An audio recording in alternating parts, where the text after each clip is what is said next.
Good morning. Welcome to the second in the Energy Research Institute's Council of Australia webinar series. The first series was hosted by Monash University about a month ago, and this is the second. They'll be continuing in the new year. These webinars are in lieu of the State of Energy Research Conference, and the idea behind them is to share research, make connections, and encourage discussion of topical issues. My name is Bruce Mountain. I'm the Director of the Victoria Energy Policy Centre at VU, and I will host this talk. Let me start by recognising the Dja Dja Wurrung people on whose land I am speaking to you now. I recognise their elders past, present and up and coming, and I acknowledge the traditional custodians of the lands on which you all work today. This is a 1-hour webinar and we will finish promptly. I know many of you have other webinars to get to. It will be taped and the recording will be available on the ERICA website as well as on the Victoria Energy Policy Centre website. I'll aim to ensure 15 to 20 minutes of Q&A questions at the end. And so please write your questions on the Q&A tab, not on the chat tab. And if you found someone has asked a question that interests you, you can upvote that question so that it reaches the top. I will aggregate all of those at the end and ask them to the relevant speakers. We'll be hearing from 3 excellent researchers who have each made major contributions in their own niches in this field of storage economics and indeed capital costs. I will introduce you to each of those speakers after having briefly put up a slide that gives a little bit of context. And so I will share my screen. Just by way briefly of backdrop, the story's well known. Generation is increasingly variable from the wind and sun, and so we need to store it to use at times when demand doesn't match supply, and also to keep the power system stable.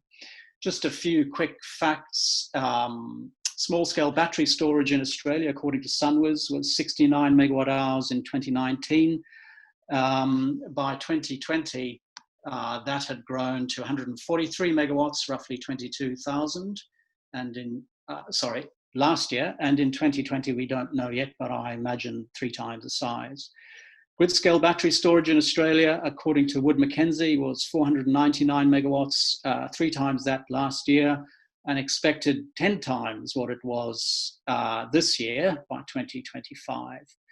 Of that grid-scale storage at the end of 2020, they expect 672 megawatt hours will be on the customer's premises and 581 in front of the meter FTM. I find storage absolutely fascinating. It raises so many interesting issues of policy, business, finance, and economics, and of course the fascinating electrical engineering aspects. So without further ado, I will hand over to Jenny Hayward, or actually with further ado, to introduce our speakers. Our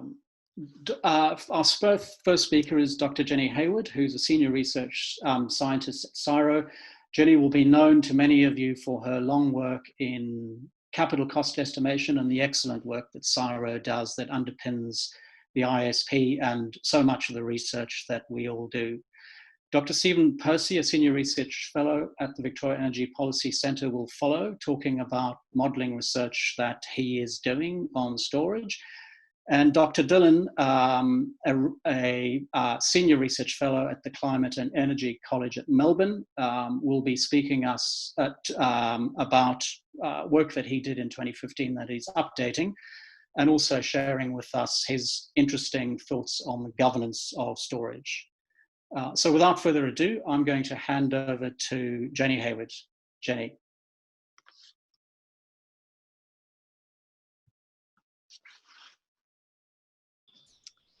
Thank you, Bruce. I'll share my screen.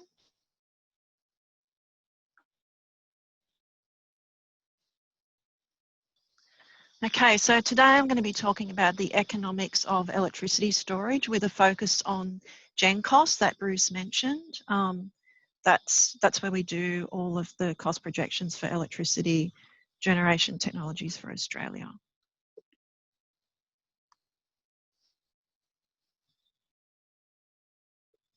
Okay, so I'm going to talk about the GenCost project, as I said. I'll go through briefly the methodology behind that, so how the model works, linked to EVs and the impact they have on storage costs, and then I'll present some storage cost projections, and I'll also show you a comparison between different types of storage and their costs.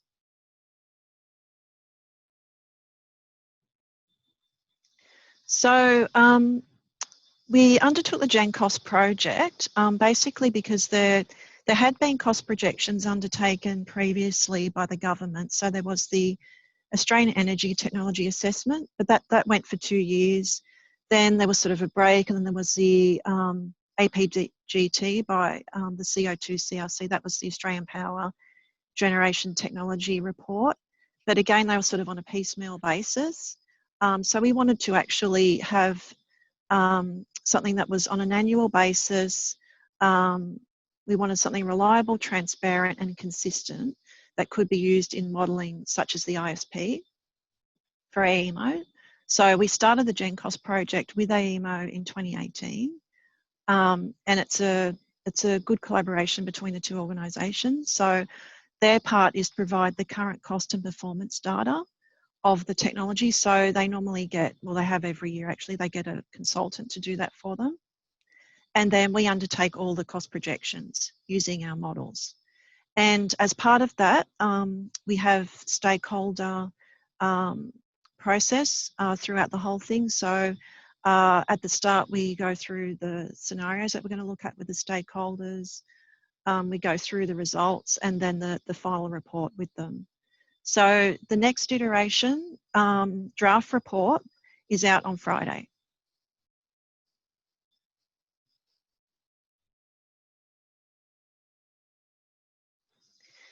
So now I'll talk about the methodology behind our technology cost projections. So there's 4 different methods you can use to actually project costs. So the first one, expert surveys.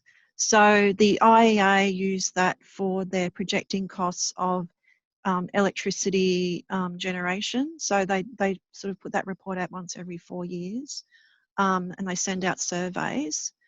They're consensus building benchmarked, but the basis of use is not transparent and there might be some bias. You can also use historical rate extrapolation. So that's very simple, easy to follow. Change is just a function of time, but bottlenecks or stalled development isn't included. And it doesn't provide a rationale for any divergence from that rate. Then there's bottom-up engineering. So that's got a strong basis in physical limits and science, but it's very costly, and it's only done one technology at a time. Then there's learning by doing and simulation. So this is transparent and has a strong basis for projections, but it lacks insights. It's good for projecting fast cost reductions of emerging technologies, but it is computationally demanding as well.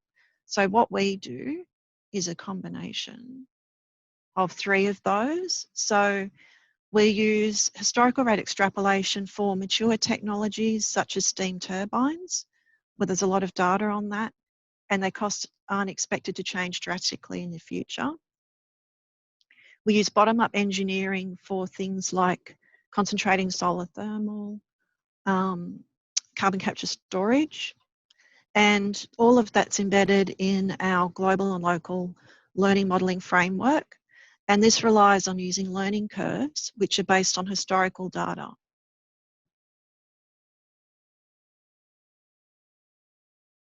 So this is an overview of how we do the modelling and the suite of models. So at the top, we've got the 2 global and local learning models. So we've got one for electricity, GALAM E, and one for transport, GALAM T. And these 2 models share uptake of batteries and fuel cells, because you've got batteries in both sectors and you've also got fuel cells in both sectors. So you've got EVs and fuel cell EVs in the transport, and you've got the stationary energy applications in GALAM E. And we also share CO2 storage capacity. So because we do have some CCS technologies in both models, and so we make sure that they're not producing more CO2 to store than what's available as storage capacity. So these models run out, they can run out to 2090. We normally just go to, we provide results to 2050, and they're on a sort of annual basis. What we also do to check that the models are including enough storage, we run this data storage model, which it's only runs for 1 year. So we have to sort of take the output from Gallium E, test it in data by running whatever installed capacity Gallium E has. We run that through data to check that there's actually enough storage to support the amount of variable renewables that Gallium E is projecting. We feed that back in and we can keep running, so that we're sort of doing this iterative process. And what we tend to find is that under some scenarios, so there's a high variable renewable scenario that we run, we do need to include more energy storage, which we get from the data model.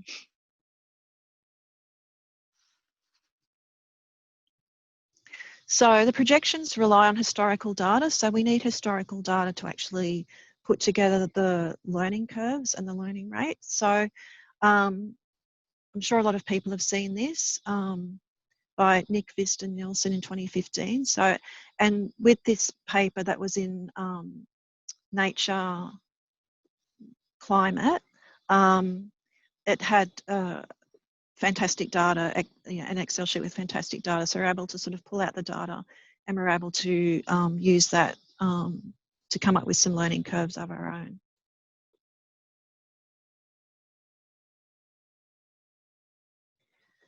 So what that figure showed, that, sorry, I'll just jump back. That was for EVs. So cost of lithium-ion battery packs in EVs. And interestingly enough, what we're finding is that because we're running the 2 moles of transport and the electricity model, we're finding that we're getting much more battery uptake in the transport model, so in EVs, than what we're getting for stationary energy. Just because that sector, the stationary energy sector, is so much larger. So, sorry, wrong one. The EV sector is so much larger. So what I've got here is a figure, so results from Gallium T, where I'm showing for cars the projected number of cars in millions globally for different types of engines. So you can see EVs are that blue wedge at the bottom that just grows and grows. You've got fuel cell vehicles coming in at the top, that darker blue.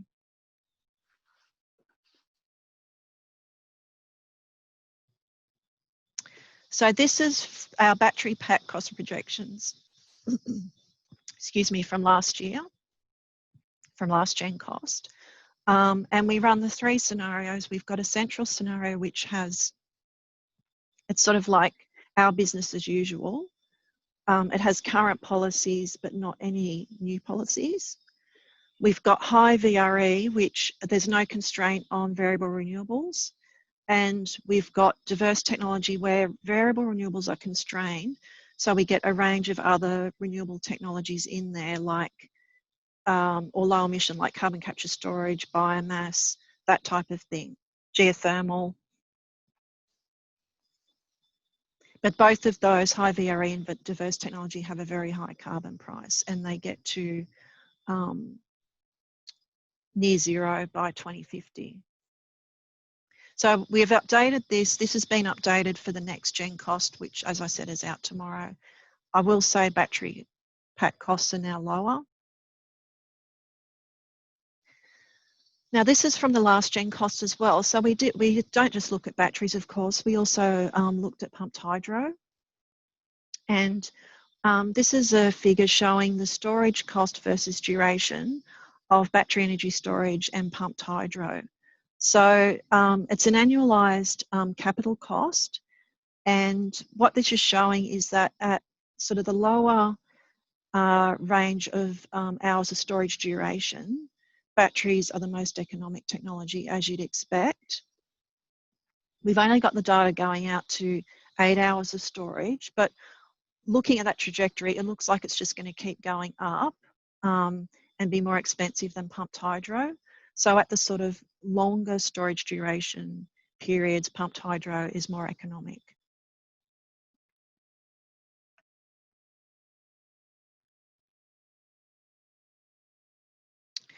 And this is a comparison. So now what I'm going to talk about is hydrogen as energy storage. So we looked at this when we did the National Hydrogen Roadmap, and we looked at different storage durations and what the hydrogen price has to be for hydrogen storage to be competitive. And when I say hydrogen storage, it's an equivalent thing. So it's the storage, but also then the fuel cell to actually get electricity out of it again. So these are all equivalent. You're making electricity out of all of these.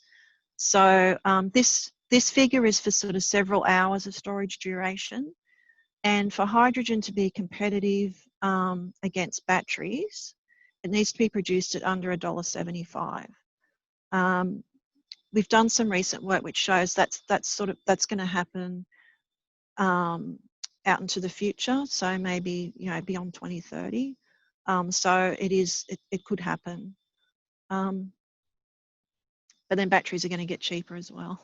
So okay, I'll keep going. Now this is for, so that was hourly storage. This is for seasonal storage. So because it's seasonal, we've just done a comparison with a gas turbine. And what we found is that the hydrogen needs to be at under $2 a kilo at 5% capacity factor, which is about 3 weeks use, continuous use per year. So that's probably not unreasonable to expect that. And these are all without any carbon pricing or any sort of other environmental incentives as well. This is just purely cost.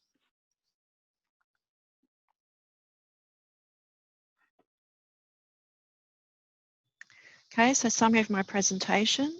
So we found that EV uptake is the main driver of future cost reductions in lithium-ion batteries. So definitely more so than the stationary energy sector.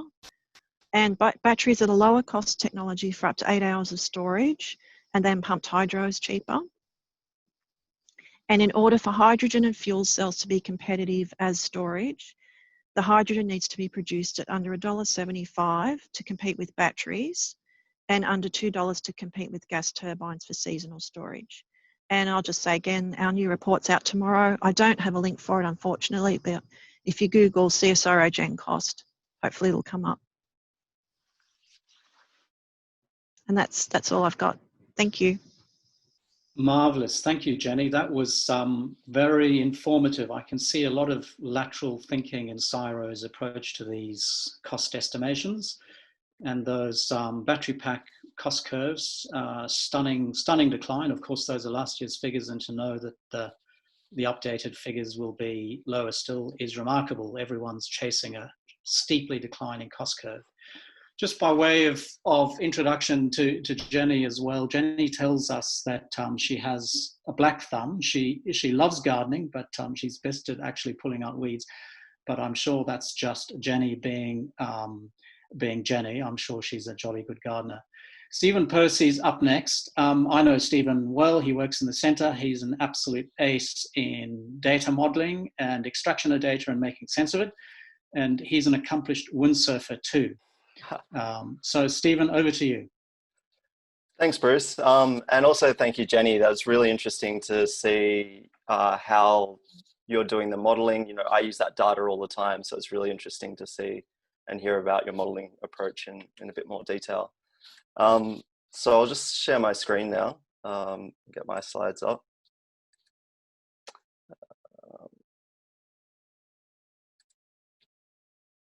Oh, this is frozen for a second. Let me just...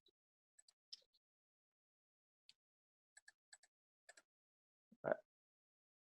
Let me just try again.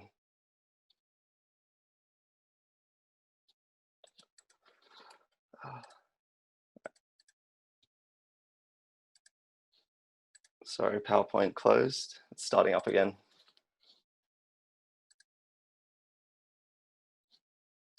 All right, let's try again.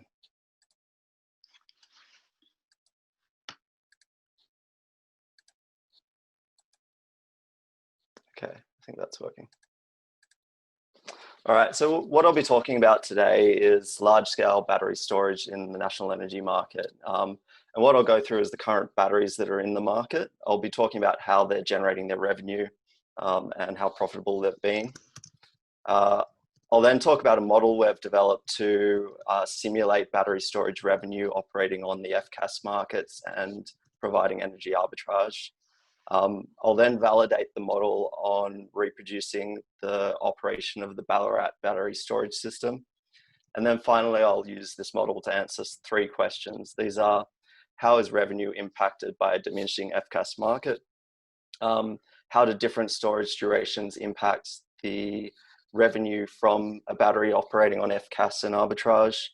And then how does the revenue compare for a similarly specified battery, pumped hydro, and hydrogen energy storage system?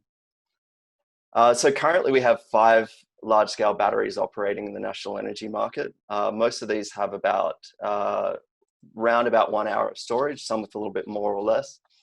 And soon, so the biggest battery currently is the Hornsdale Power Reserve, but soon we'll have one twice that size going in Victoria. And very soon also batteries going in New South Wales and Queensland. So these batteries are generating their revenue through 3 main market types. This is through the wholesale market, charging battery when prices are low and discharging when prices are high. Next is the 2 regulation markets. This is a market that is continually controlled by AEMO to balance supply and demand mismatch in the market in real time, basically. Then there's 6 contingency markets, which are to handle the case of a generator cutting out or a line cutting out in the market. And this is, each of these all have a raise and lower service. So raise is to raise the frequency by providing energy to the system, or to increase the load to the system to bring down the frequency. So FCAS providers basically receive a settlement for the capacity they offer into each of these market services.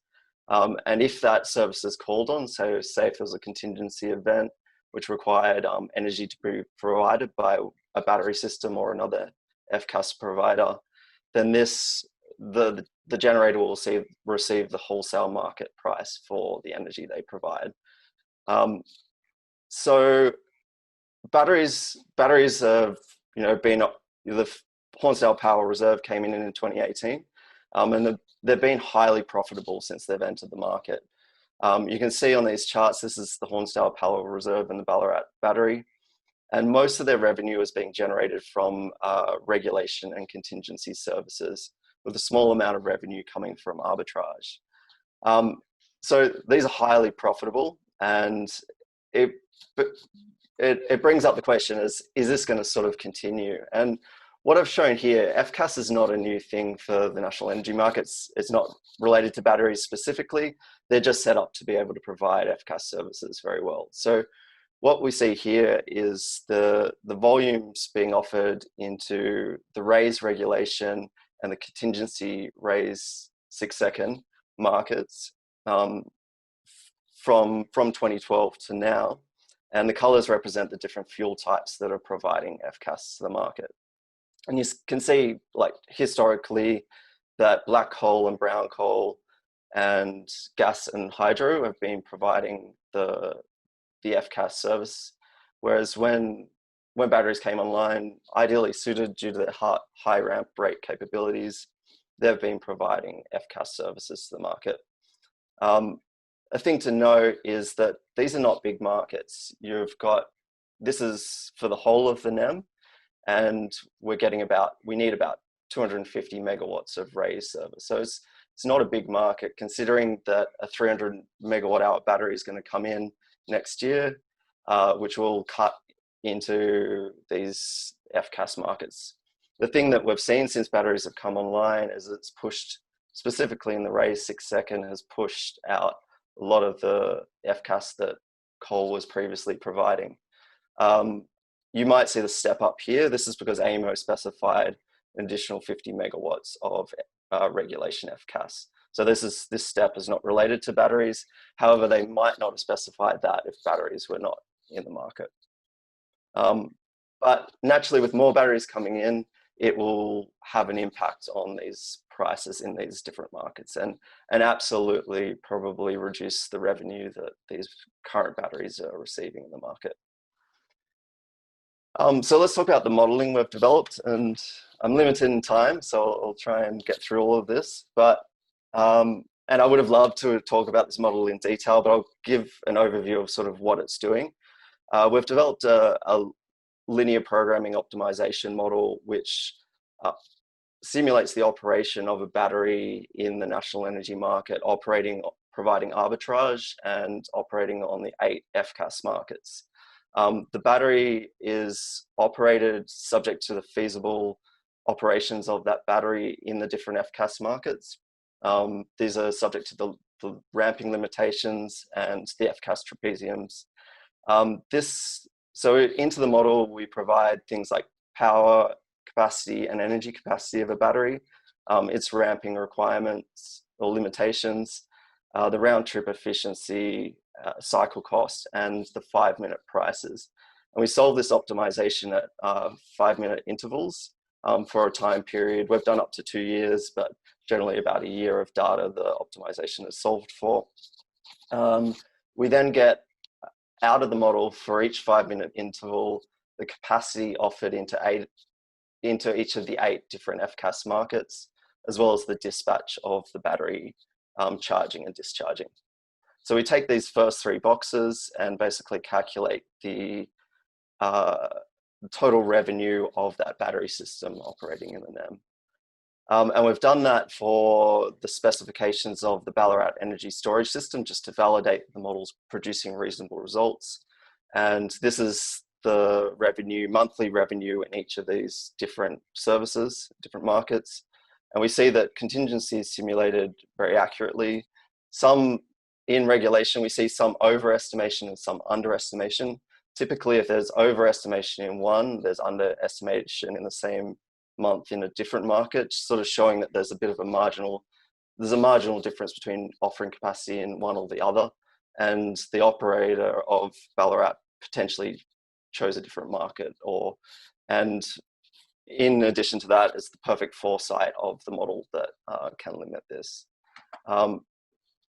And perfect foresight, I think, is showing the model to produce more arbitrage than reality. But when we look at aggregation, and this is sort of what we want to be able to predict accurately, is the annual consumption, the annual profit of the battery, and relatively the similar amounts of capacity being offered into these different markets. So we see a bit of overestimation here. And this is partially because of the commissioning in the battery, but in 2020, this is much, much better. So using this model, we've aimed to answer 3 questions, and my time's cutting short, so I'll try and speed through this. But the first thing we aim to answer is what happens if the FCAS market diminishes. And the way we've done this is to multiply the 5-minute FCAS price by 0.75, 0.5, 0.25, and 0. So that simulates the diminishing FCAS price, while keeping the wholesale energy market price constant. And what we see is obviously FCAS profits reducing, but because FCAS has fallen, the battery works more in the arbitrage market, increasing the arbitrage profit. So a 0 FCAS market leads to about a 60% increase in arbitrage profit.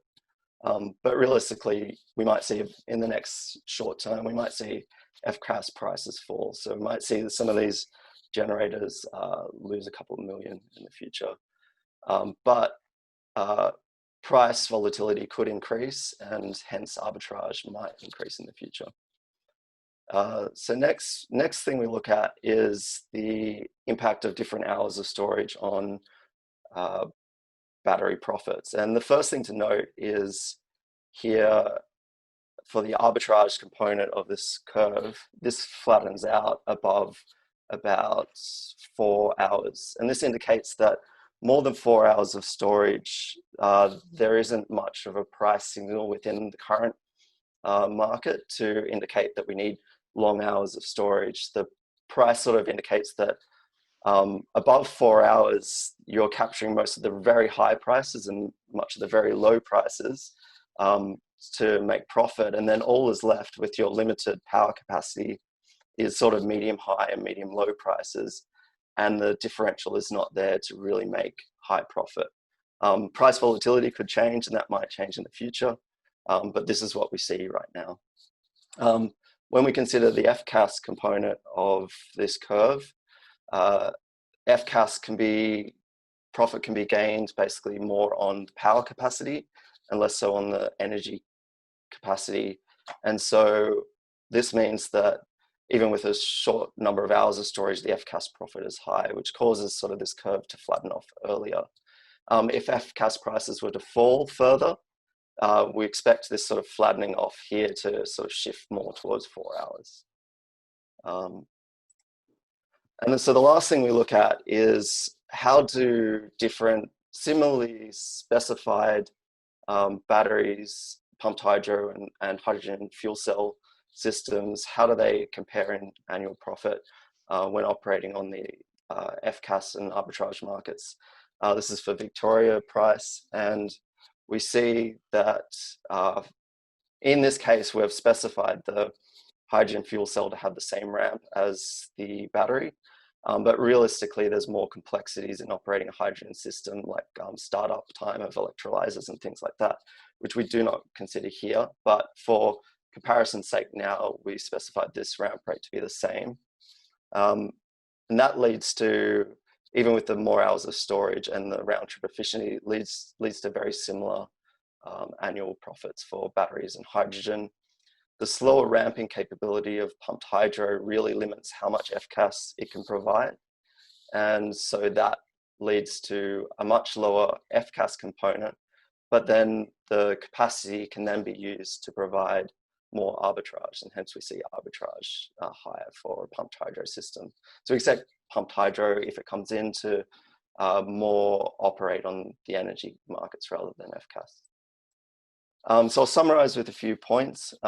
Batteries have taken the role of brown coal and black coal in providing FCAS services, and that will just increase in the future as more batteries come online. Reducing FCAS prices will lead to more arbitrage, as we saw when those prices fall away, because profit can then be made in the arbitrage market because it's not being offered to FCAS. In the current model, market, there's no price signals to justify longer hours of storage.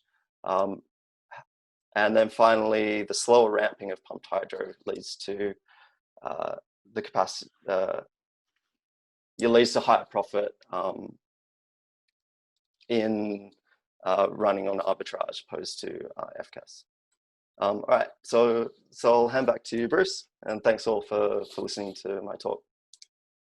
Great, thank you, Stephen. That was fascinating. I must say, I find that the ability of your model, when tested against the backcasting to forecast the revenues in those different markets, is remarkable.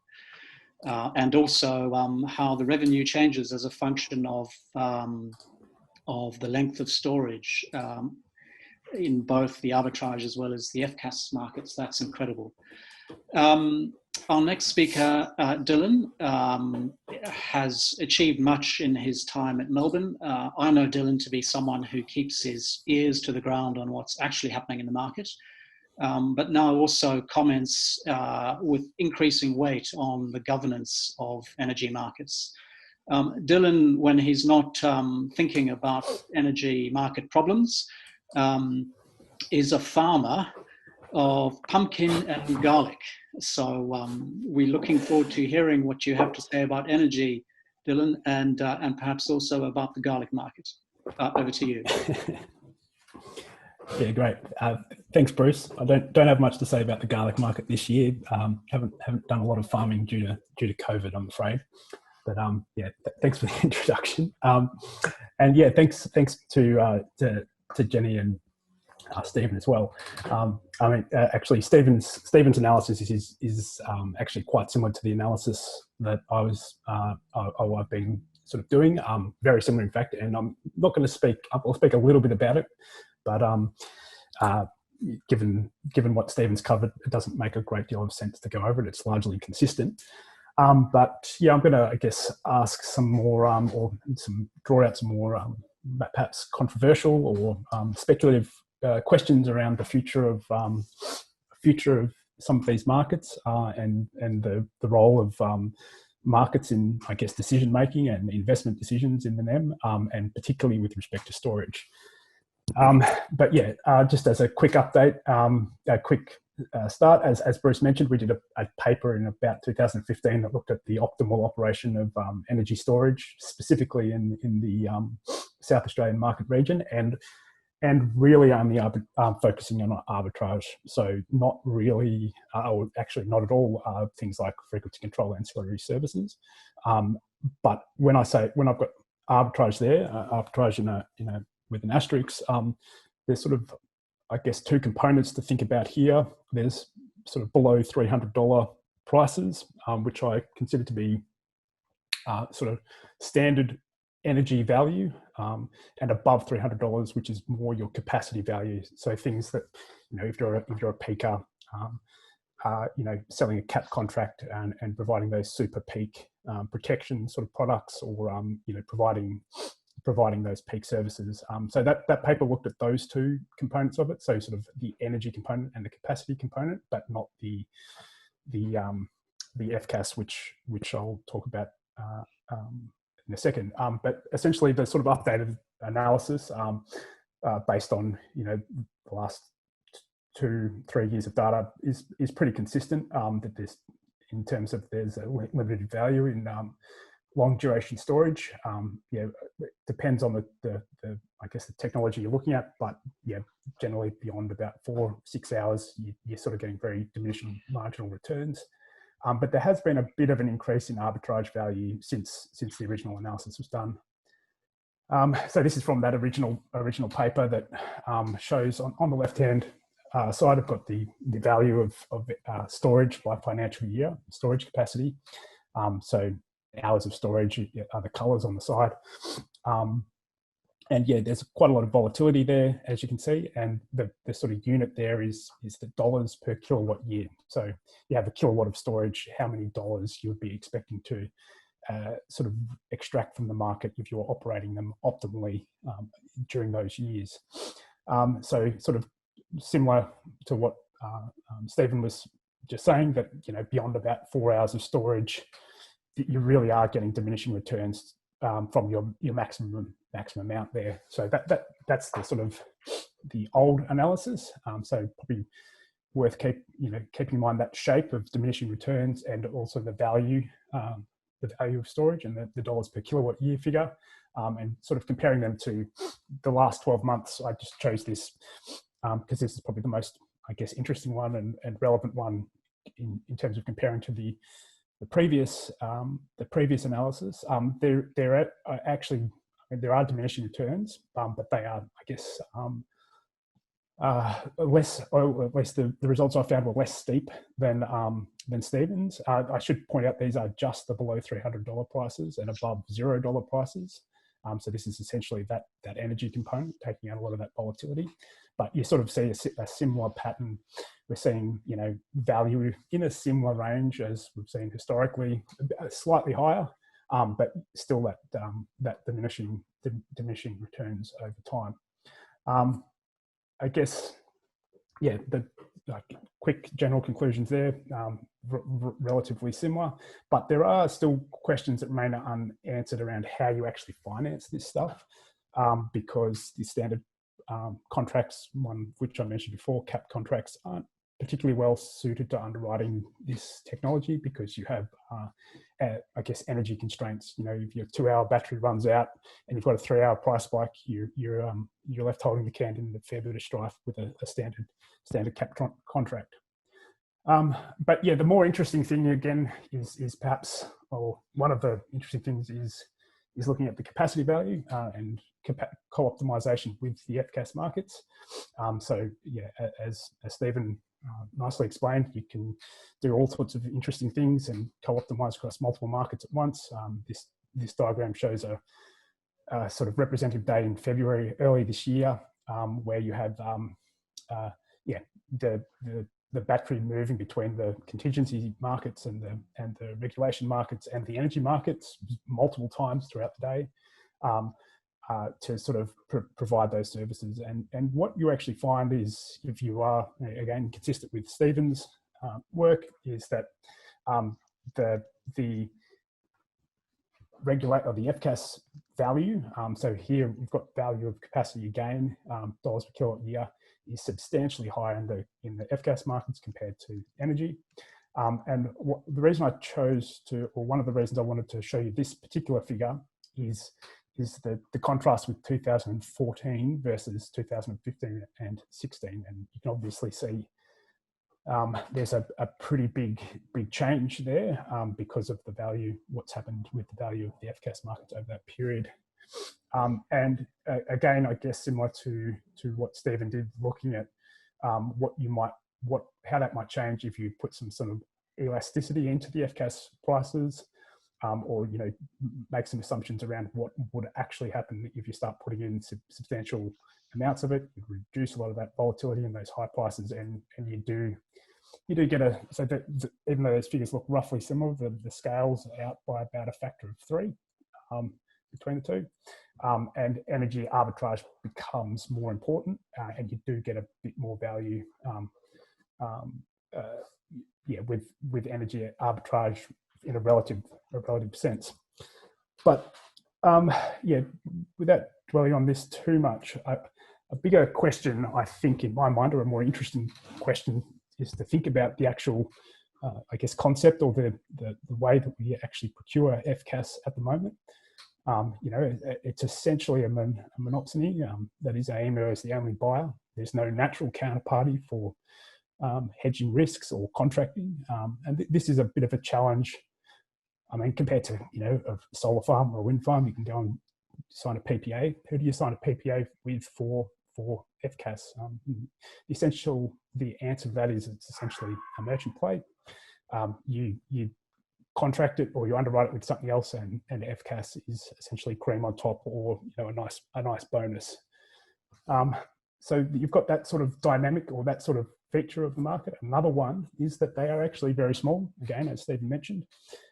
So going back over time, this is going back to 2014, you can see how the different costs of those services have evolved over time. And historically, they were only about $30 or $40 million a year. In recent years, they've been closer to $200 million a year. Last 2 quarters, perhaps COVID affected, perhaps gas price affected, who knows, have also come down quite a lot. There was also, I guess, that 1 quarter earlier this year when there was separation between South Australia and Victoria that put a big increase in costs. But generally speaking, they're pretty small. Maybe $100 million a year of contingent, raised regulation and lower regulation. And similarly, if you have a look at, this is just the regulation, the raised regulation, you don't need much. 150, well, you probably need 300 megawatts to be safe, but 300 megawatts is pretty small in the scheme of things, and that's the size of the battery that Victoria's announced for Geelong. So you have these. Then on top of that, you have the fact that they are actually superior providers of regulation. You've probably seen this figure. AEMO published data on this that shows the performance of batteries in following their AGC set points in providing regulation services, compared to, I think that was Eraring on the right hand side. Providing the same service, but not nearly as effective at following its or accurate, let's say, at following its set point. So you have these 3 things. You have batteries being a fairly superior technology in terms of providing it. The fact that they're incredibly small markets, that a single buyer. The question is, I guess, why have a market at all?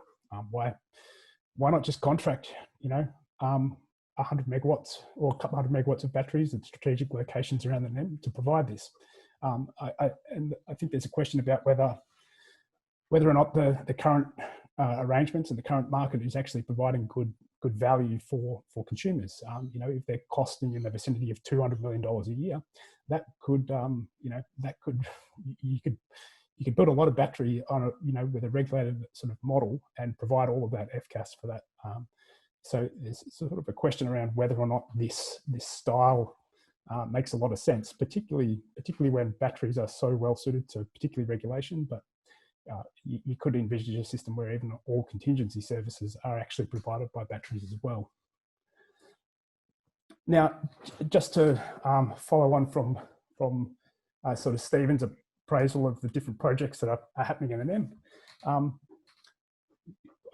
a lot of the new projects, we have Snowy 2.0, Battery of the Nation, 2 gigawatts in the New South Wales Electricity Infrastructure Roadmap, 300 megawatt big battery. The sort of interesting thing about these projects is they have almost nothing to do, or very little to do, with the sort of wholesale and FCAS market analysis that we've just been talking about. And in fact, the ones that do, sort of like the AGL project to replace Liddell, the Shoalhaven expansion of Origin, and a few other projects have gone in the other direction. So there is a question around, I guess, as much as it pains me to say this as someone who analyses the electricity market data, is like, why does it matter? Because all of these projects have nothing to do with where a market sort of led solution or a market led investment may actually happen. So this sort of raises some questions around, I guess, I mean, there's broader questions around the NEM more broadly, you know, if it's working effectively and how it may work with all this government or the central planning kind of added on top. But there are some fundamental questions I think that needs to be asked, particularly with respect to the large projects like Snowy 2.0 and Battery of the Nation. You know, should they you know, come to fruition? They introduce some pretty significant market concentration issues and competition issues, particularly Snowy 2.0. It would have a market share approaching 80% of the capacity market in New South Wales. So that's obviously a challenge to the private sector and other developers of storage projects, and it's also a challenge for energy consumers. You know, who pays for these, where the risks lie, who ends up carrying the can. These are all very interesting questions. I guess there's also, coming back to that point about, well, why have markets for FCAS? You know, who should own storage? Should they be, or, you know, for these particular cases, you know, what is the best ownership structure? Should it be regulated entities? Should it be private market participants? Should it be a third party entity? Who, you know, these are all open questions, but I think these are all at the forefront of the sort of the current dynamics in the NEM at the moment. And I think I've gone well over time, so I'll leave it there.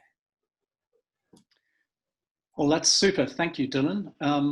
I love a presentation that ends with a bunch of much harder questions to which there's no finite answer at all. And very interesting to see the great similarity between your earlier modelling and Steven's. So we have about 10 minutes left for questions, and I'm going to actually draw on some of them, on those that have been upvoted the most, and get some comments on those, and then close. So there's a question that perhaps batteries were actually displacing gas in the market, certainly for FCAS, not coal.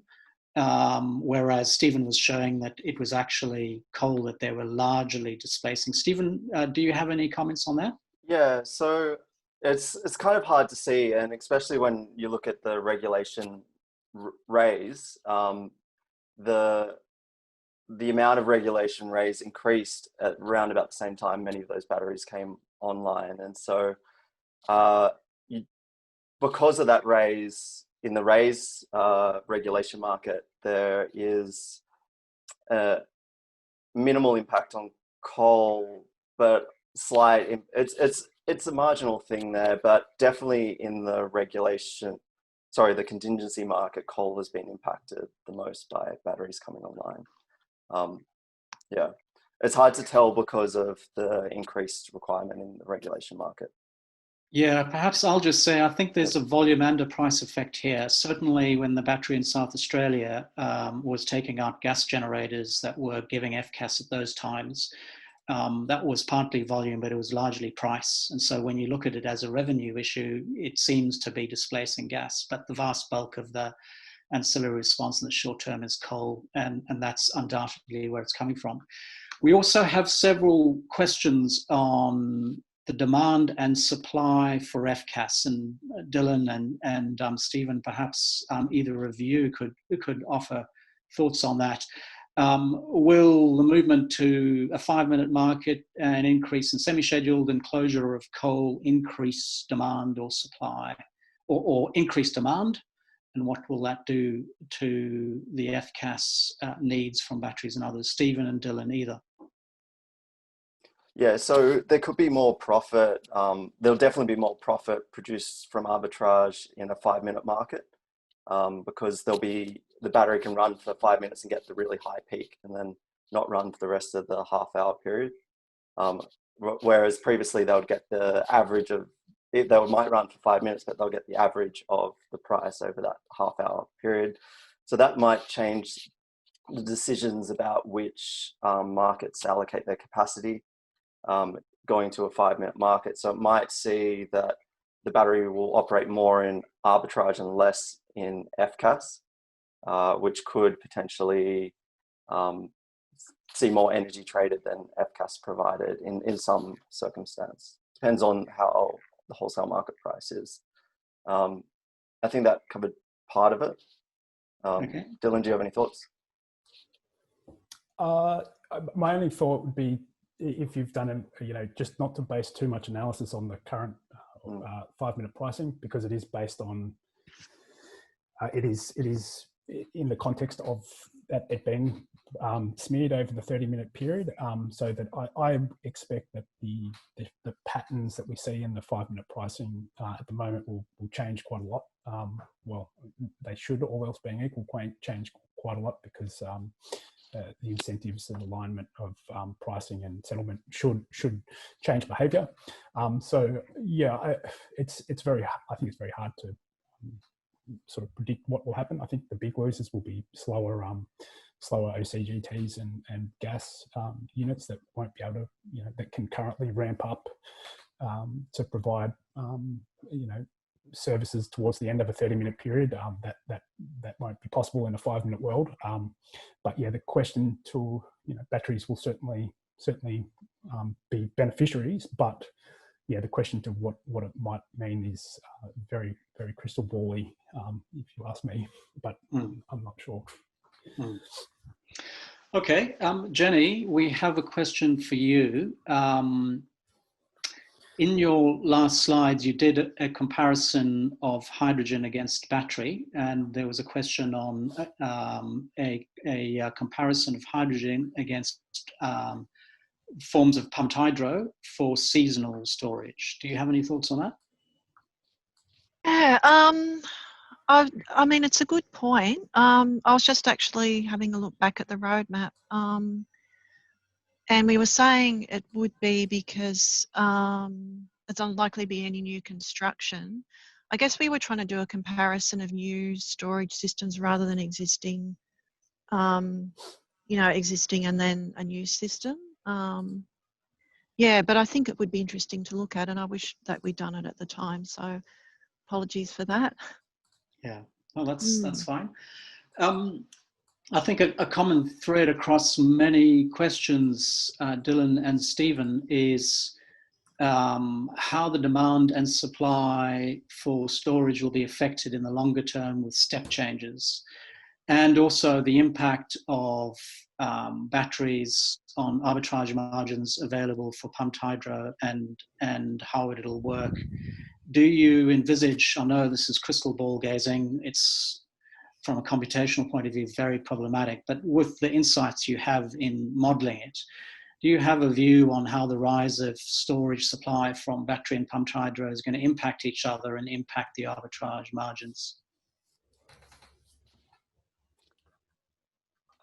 So basically, I think this also relates to coal coming out of the market, providing base load and more renewables coming online. And batteries will obviously take the role of smoothing the shortfalls in renewable production. And this will obviously lead to more price volatility. And that will obviously lead to more arbitrage profit potentially. The more batteries that come online and the market operating will obviously reduce that volatility. So the more storage we have online, obviously, the more smooth the prices will have to be. Yeah, it is a very crystal ball thing, knowing exactly what's going to happen and the sort of step changes that will impact the market and the prices. Super. Jenny, do you have any other views on that? Others?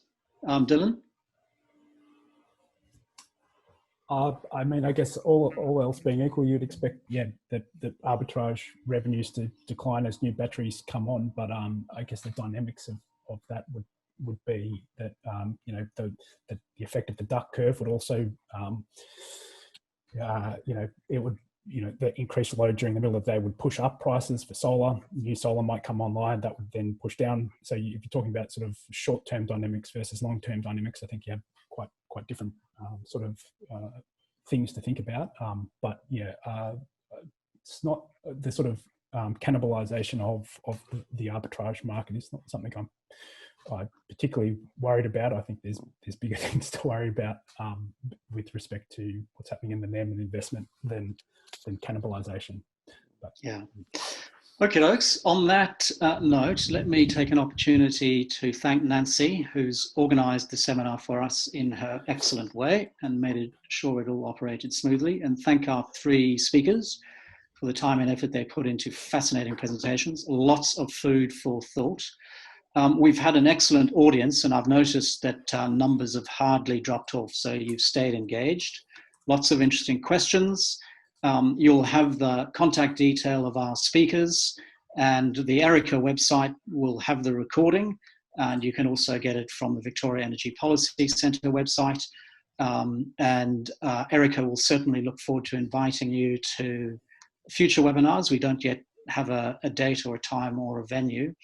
So let me thank you for your interest in this and for your many questions. I'm sorry to all of those whose questions I was not able to get to.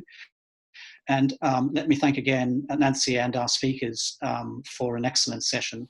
And we are ending bang on time. So have a good day and a happy festive season coming up. Thank you.